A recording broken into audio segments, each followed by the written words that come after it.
The Art of Saying No by Damon Zahariades. Introduction. Today we're diving into The Art of Saying No by Damon Zahariades, a powerful guide to reclaiming control of your life. Have you ever felt overwhelmed by saying yes to every request that comes your way, or found yourself burdened by obligations that drain your energy and time? In a world that constantly demands more from us, learning to say no might just be one of the most important skills you can develop. Imagine this. Every time you agree to something you don't want to do, you're effectively saying no to yourself. You're saying no to your personal time, to your goals, and to your well-being. This book isn't about being rude or inconsiderate. It's about setting boundaries that respect your time and energy. It's about learning to put yourself first without guilt. In this summary, we'll explore why saying no is not just okay. It's necessary. You'll discover how mastering this skill can empower you to focus on what truly matters in life and how it can free you from the burden of endless obligations. By the end, you'll have actionable strategies to help you say no confidently and without regret, so you can finally start saying yes to yourself. Let's begin. The people-pleasing habit. What makes someone a good person in your eyes? Is it simply their willingness to help others at any moment?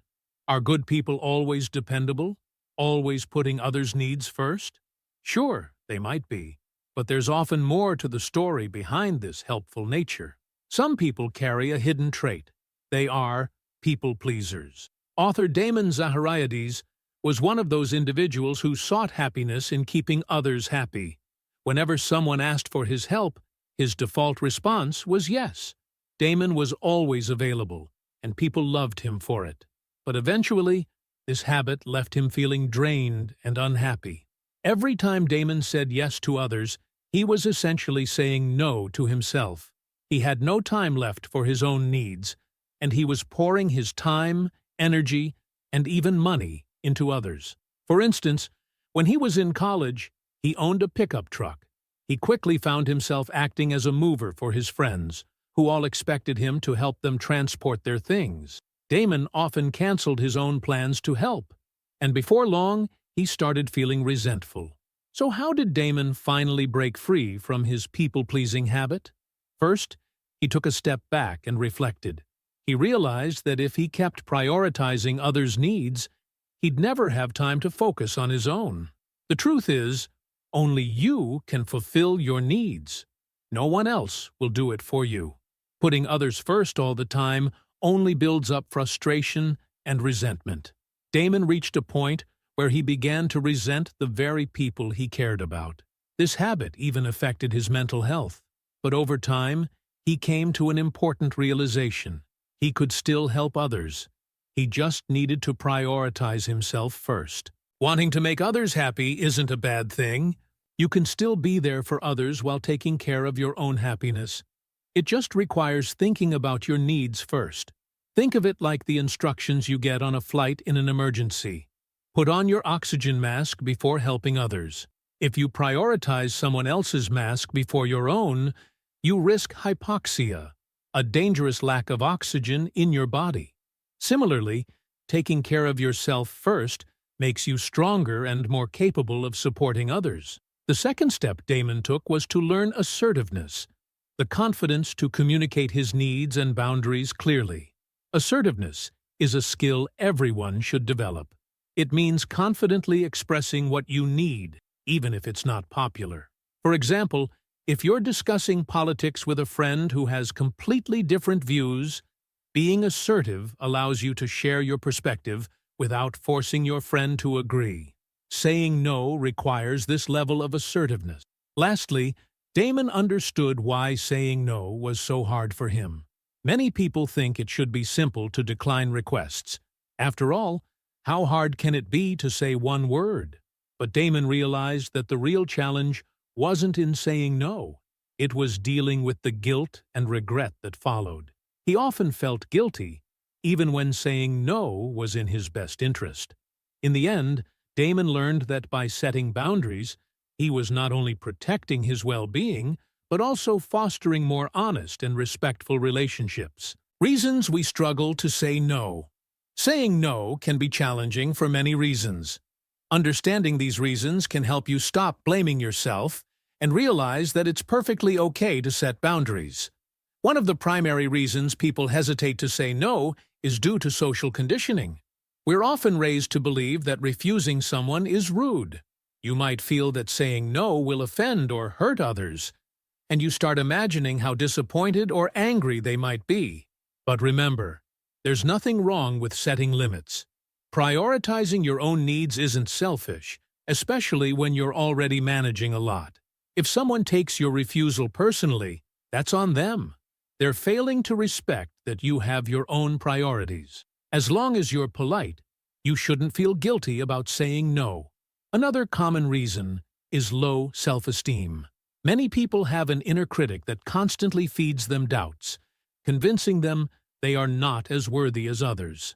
When self-doubt is strong, you start to believe that your needs and desires aren't as important as others.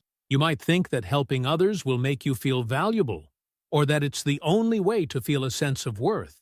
But this is a misconception. Your value isn't defined by how much you do for others. You deserve the same respect and opportunity to pursue your own goals. Prioritizing yourself is not only acceptable, it's essential. A third reason people struggle to say no is the fear of conflict or confrontation.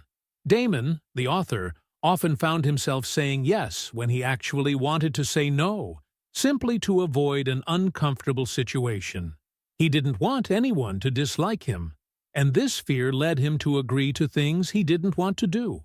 But it's impossible to please everyone, and striving to do so can leave you exhausted and resentful.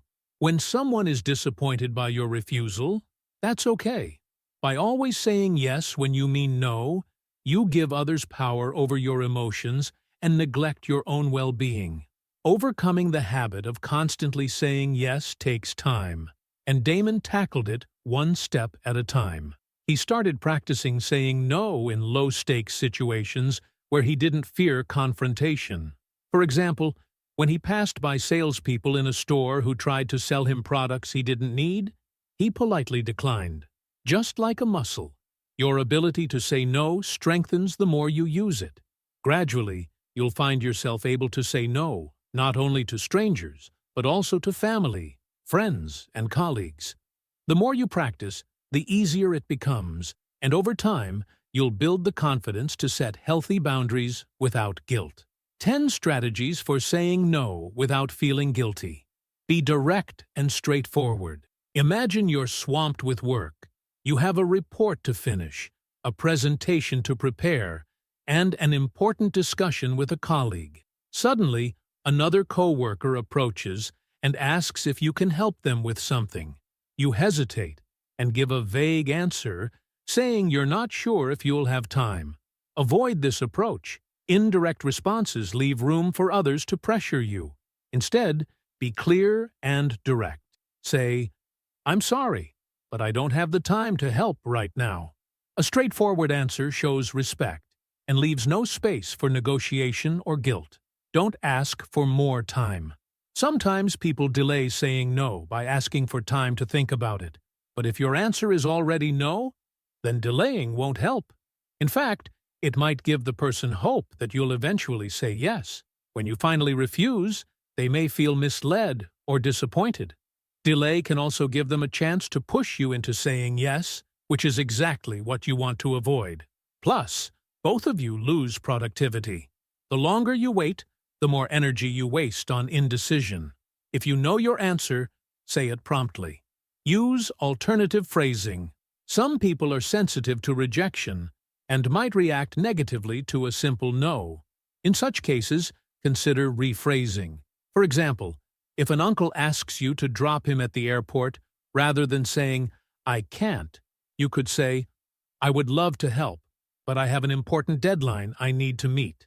This shows that you genuinely have other commitments and aren't just dismissing their request. Stop making excuses. While giving reasons can soften the blow for some people, it doesn't work for everyone.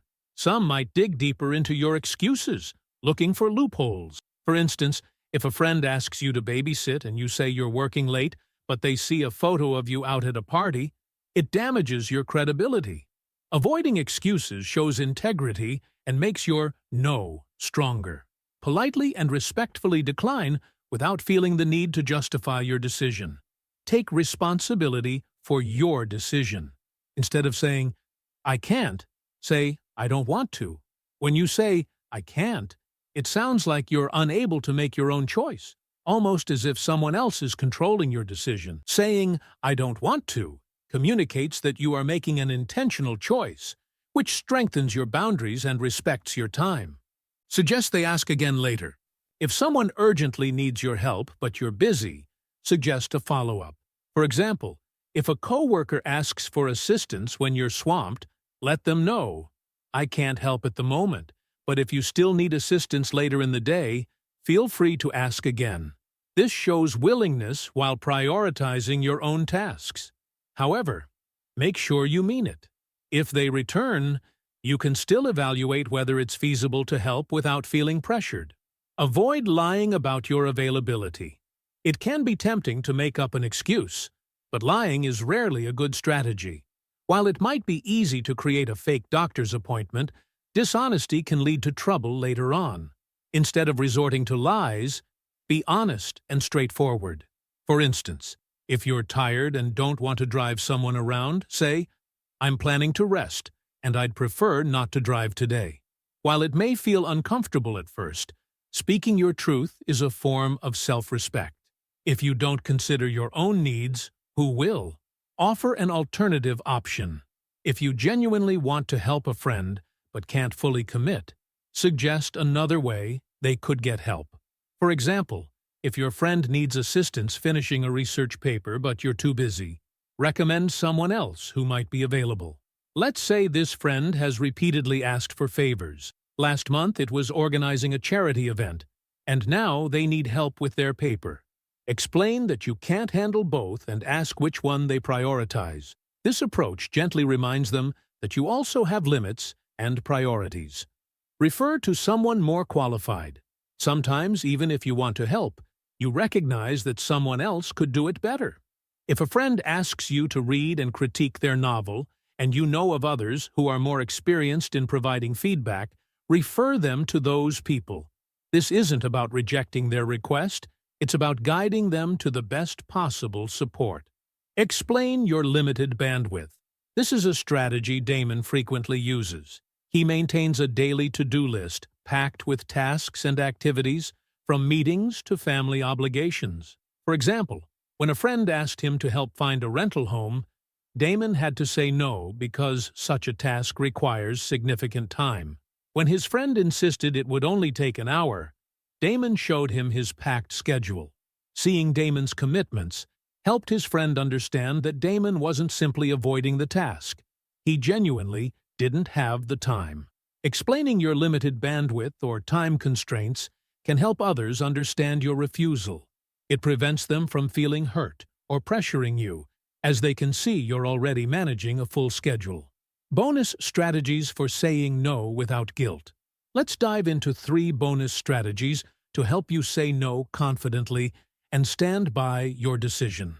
Stand firm in your decision. Some people simply won't take no for an answer. They'll keep pushing, trying to persuade you to change your mind. When this happens, remind yourself that their persistence is not your responsibility. It's their issue, not yours. If someone continues to pressure you, politely but firmly restate your decision.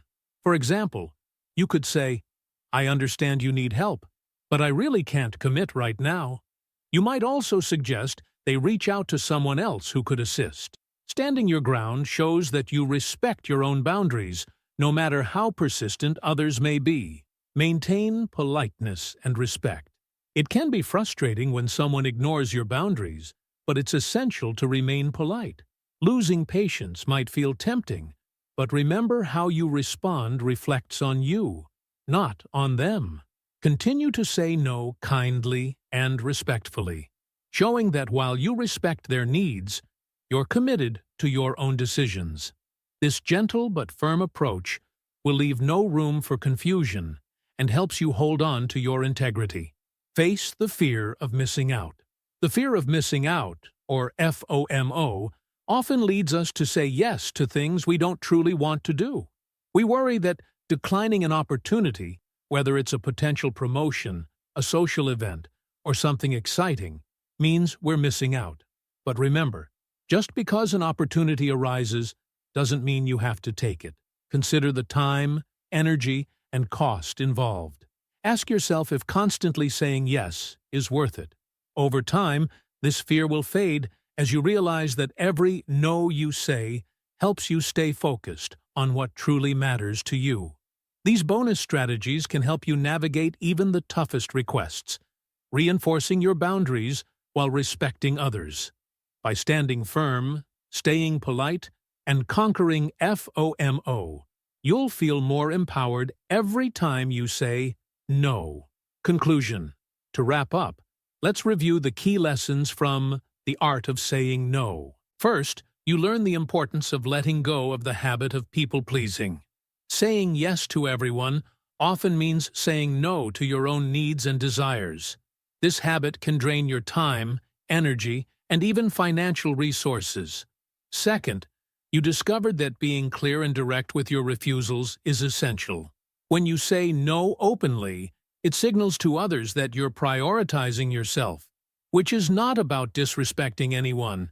It's about valuing your own well-being. Third, we explored why saying no can be difficult. Recognizing the reasons behind your hesitation helps you better understand and address your struggles. Fourth, you learned several strategies to help you say no confidently. Be straightforward and honest, and avoid resorting to excuses or lies. Even if someone is disappointed, stay firm in your decision. If you genuinely want to help but can't, consider offering an alternative. Whatever approach you take, it's crucial to maintain respect and not lower yourself to any level of frustration or anger if the other person reacts poorly. Standing up for yourself isn't always easy, especially if you're used to putting others' needs first. Pleasing others might feel satisfying in the short term, but it's unsustainable. It's time to prioritize yourself, and that doesn't make you selfish. It makes you strong. Taking care of your own needs is about self-respect, because if you don't look after yourself, who will? By mastering the art of saying no, you empower yourself to live a more balanced and fulfilling life, focused on what truly matters to you. Thank you for listening to this summary of The Art of Saying No by Damon Zahariades. Remember, learning to say no isn't about rejecting others. It's about saying yes to yourself and to what matters most in your life. If this summary has inspired you to take control of your time and boundaries, try putting these strategies into practice, one step at a time. For more empowering insights and practical advice, subscribe to our channel and stay tuned for more book summaries that can help transform your life. Until next time, keep setting boundaries and make space for what truly matters.